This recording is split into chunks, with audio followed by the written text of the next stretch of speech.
Tere päevast, täna ma võtan ette riiklikult rahastatud metsaröövlid ja muud terroristid, kes siin igal pool ringi kõnnivad. Ja alustuseks loon 100 raamatust 24. peatükk salmid 3-6. Maa laastatakse täiesti ja riisutakse sootus, et Issan on öelnud selle sõna. Maa leinab, laastub, ilmamaa närbub, laastub, maarahva ülikud rammestuvad. Maa on rüvetunud oma elanike all, sest need on need üle astunud seadusest, muutnud seadusi, murdnud igavese lepingu. Seepärast neelab needus maa ja selle elanikud peavad kandma oma süüd. Seepärast kahaneb maa elaniku hulk ja vähe inimesi jääb järele. Aamen. See kõik on juba tegelikult juhtunud. Esimene laks tuli tegelikult teisel maailmasõjal, kus inimesed põgenesid, kus siis ei kuulatud prohvetid, ei parandatud meelt. Ja nüüd paistab, et on tulemas duubel 2. Siin ma ei ole rääkinud kunagi metsaröövlitest. Sisuliselt võib elaniku RMK-d selleks nimetada, salajased raied, lagerraied,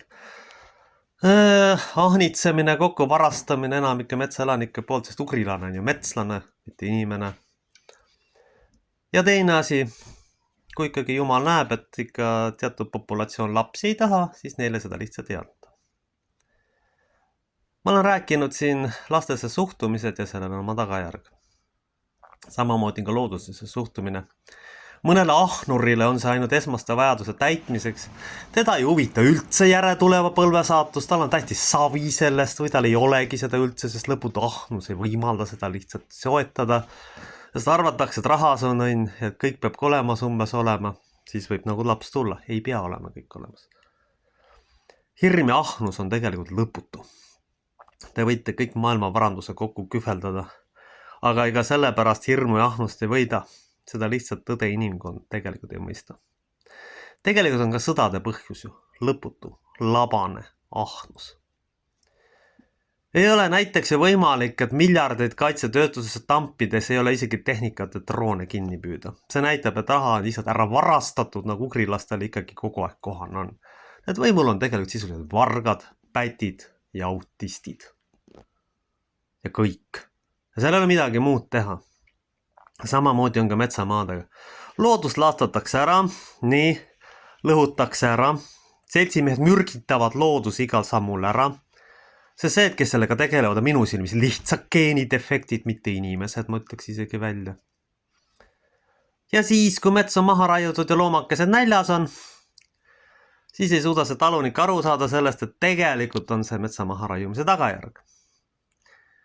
Vaene mees muidugi kaotab oma loomakesed ja saab hinge korralikud haavad, sellepärast et globalistidele kasulikud idioodid on metsa maha raiunud. Oma ahnuses, lolluses, saamatuses ja harimatuses. No tegelikkuses on niimoodi, et sõda proovitakse vägisi siia tuua, provokatsioonid, valed, manipulatsioonid. Need on nende eesmärk. Tahetakse jällegi ilusti rahvastiku arvu vähendada, nagu ikka. Ma tean, et seltsimehed Ukrainas on läinud ka naiste kallale, et ikkagi viia läbi võimalikult korralik slaavi ja valge rahvaste utiliseerimine ja tuua kohale siin ustavad orjad, kes siis kõik idiootlikud käske täidavad. Liberaalsed väärtused on pandud sellepärast, et mitte nüüd keegi tahaks liberaalne olla, vaid sellega luuakse korralik lõhe. Ja siis, kui islami tüübi kohal on, siis tambivad viimased valged lihtsalt kasti. Ja see on globalistide tegelik eesmärk. Kohalikud viletsuses sellest pole üldse midagi rääkida, see on lihtsalt täis tankistid, neil üldse oma peaga mõtlemist ei ole. Ja riigiks ma seda moodustist mitte mingil juhul nimetama ei hakka, see on mingi säästuoblast või ma ei tea, mis asi ta on. Mingi moodustis, orjarahva mingisugune genereerunud õudus lihtsalt. Nii, ja siis veel kord tagasi tulles siia pühakirja punkti juurde vähe inimesi ja perele.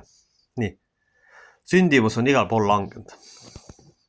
Hirm on võtnud siis 40% populatsioonist, kui 7 aastat tagasi oli 14 000 sündi, siis nüüd 9 000.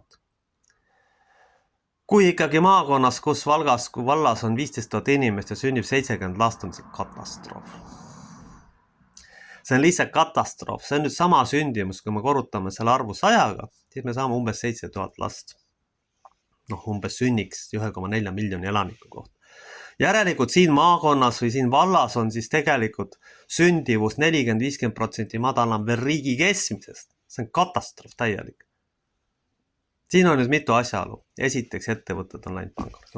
Püütakse asemele tuua. See on väga suur tunnustus, väga tänuväärne tegevus ja väga kõrge risk praeguses majanduslikus olukorras. Aitäh neile inimestele, kes seda teevad. Aitäh veel kord neile. Aga tegelikult on küsimus ka mõttelaadis. Ütlen veel kord välja, et kellegi arutasime siin, laps ei vaja teie maja autot. Laps vajab eelkõige armastust. Ja kui keegi on nii loll, et jätab lapse sündimata sellepärast, et maja autot ei ole, siis on lihtsalt paras, kui ta välja sureb. Loll pidi ikka välja surema. See on näha, see on äärmise harimatuse ja ahnuse tegelik tagajärg. Ja nüüd siis lõpuks küsimus, kuidas seda kõike vältida. Ma olen sadu kordi siin videodes öelnud, et me kõik tegelikult tuleme kodudest. Kaasa arvatud kõik need ahnurid, vargad ja pätid ja õnnetud hinged on pärit kodudest. Kus tõenäoliselt on öeldud, et kui sa selline ei ole, siis sa ei ole inimene. Ja siis nad selle nimel, et nii-öelda inimeseks saada, nii-öelda šabloonile vastata, teevad kõike seda varastavad, tapavad, ahnitsevad. Ja probleem taandub tegelikult hoopiski sellele, et neil ei ole lapsest saadik inimestena vastu võetud. Ja oma tõestamise hirmus nad hävitavad kõik lõpuks ära. Looduse, iseenda, perekonna, oma suguvõsa, sellepärast, et ega Jumal paneb ühel hetkel ikkagi kraanid kinni. Ja lisaks mikis maa saab laastatud. Nii, seltsimistel makstakse raha. Rail Balticu. Ehk nad varastatakse, makstakse kinni algamaksud. Tahetakse mingi vesiniku toru siia panna. Ka sellest makstakse tüüpidele kinni. Ja võib-olla Jumal teab mida veel. Nende ahnus on lihtsalt nii suur, et on võimelised kõik sõna otseses mõttes maha müüa. Probleem ei ole selles, et need tüübid on siin, vaid need on igal pool. Ja nad aitavad täpselt omasuguseid psühhopaate ja muid idioote lihtsalt võimule. Facebookis pälvis tähelepanu pealkirja, et tüüp avastas, et metsas linnud laulavad, aga ikka raius edasi. Juhmistunud näoga vend ühesõnaga, kes siis globalistidele lihtsalt raha teenis. Ja probleem ongi selles, kõik saab tegelikult alguse kodus. Põlvkonnast põlvkonda tulevad edasi teatud mudelid, mis niikuinii tegelikult ammu ei tööta.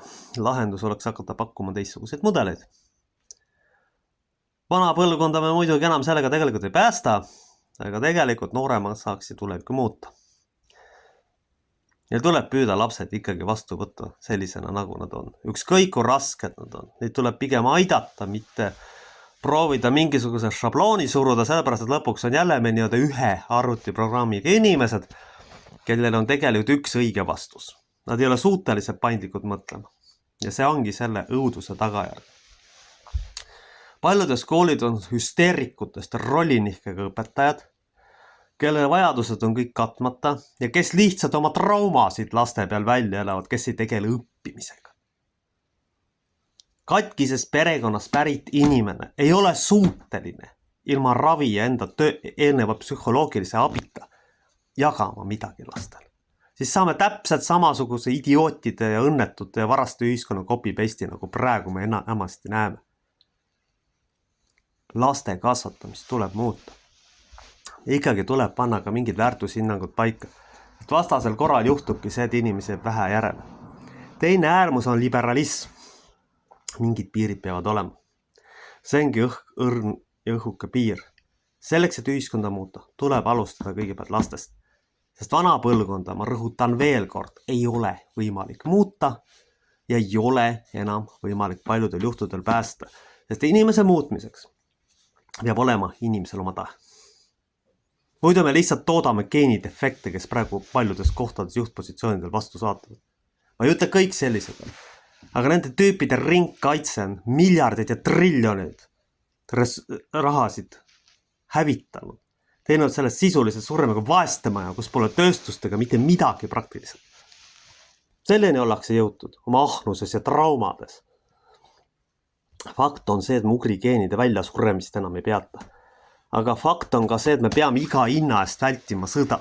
Sellepärast, et sellisel juhul, kui see tuleb, on niikuinii päriselt kõik. Ja see ei ole mitte mingit lootustki, et siin üldse midagi järgi jääb. Seda tuleb eelkõige meeles pidada.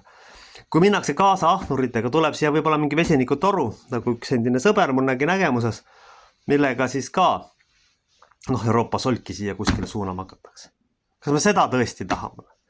No ei taha, siis palun inimesed, proovime kasvatada noorema põlvkonna teistsuguseks või praegu. Aamen.